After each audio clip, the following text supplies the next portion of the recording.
Now, when you say you looked over and you saw your brother and his head was a demon head, like, describe it. Like, no, Vivid? I found... Vivid? No, it was like, you know when it's really dark in a room? And I don't know if you've experienced this, but it's really dark in a room and then you kind of see things in the dark?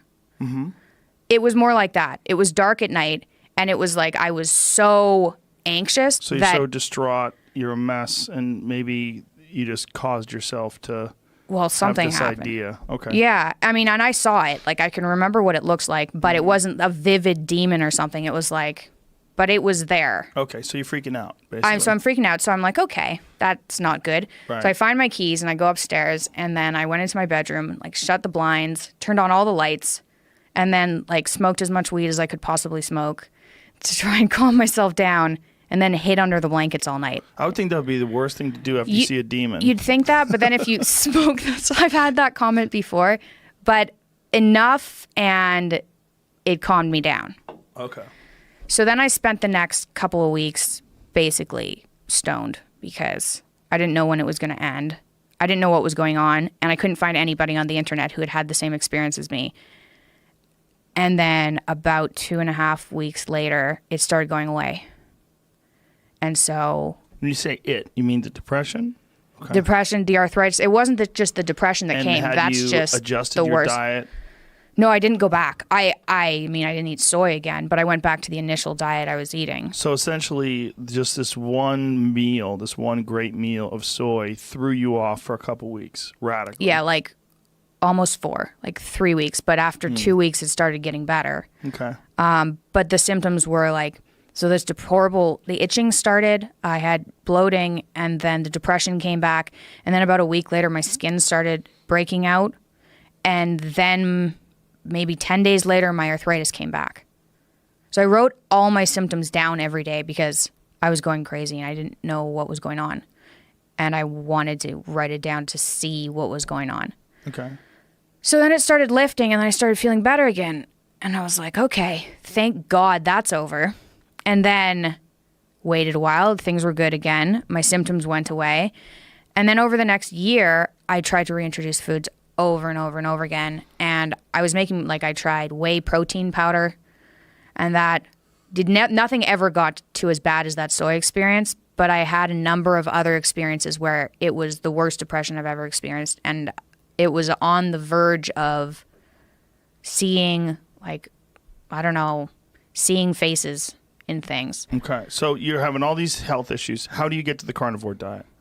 So I decide, about a year later, hey, maybe I don't want to keep cycling in and out of a horrible autoimmune and mental problems. Maybe I'll just stick with the original diet. And then I got pregnant. And so then my autoimmune symptoms flared again.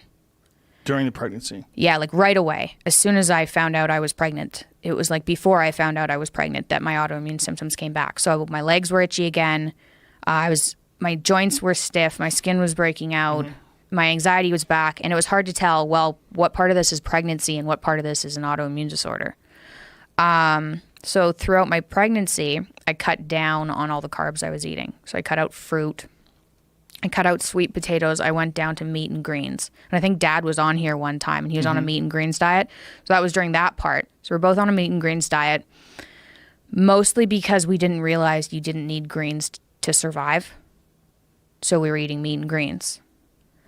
And then I had... Did you just say mostly because we realized you didn't need greens to we survive? We didn't realize only meat was an option.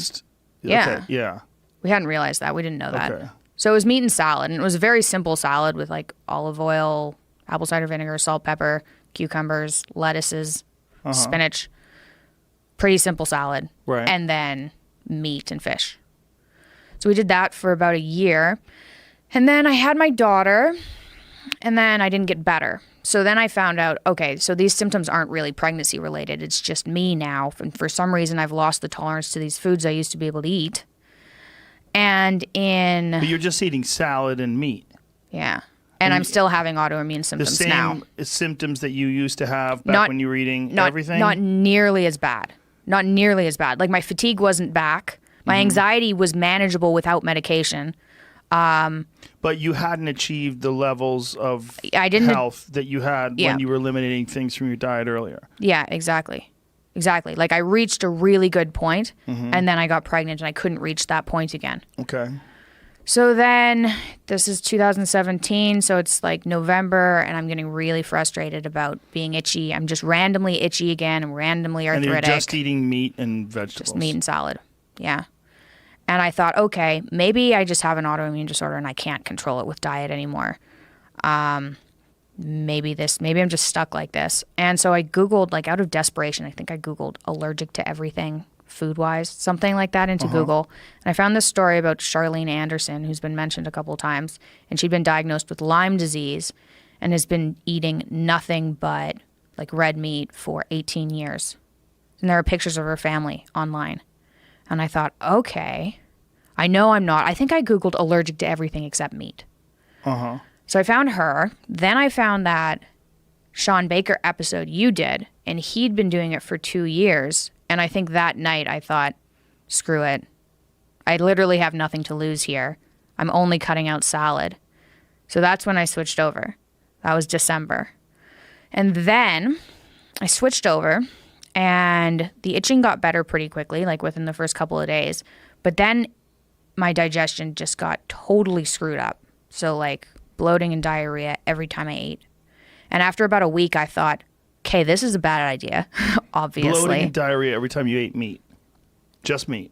Just meat. Jesus and salt. Christ. Yeah.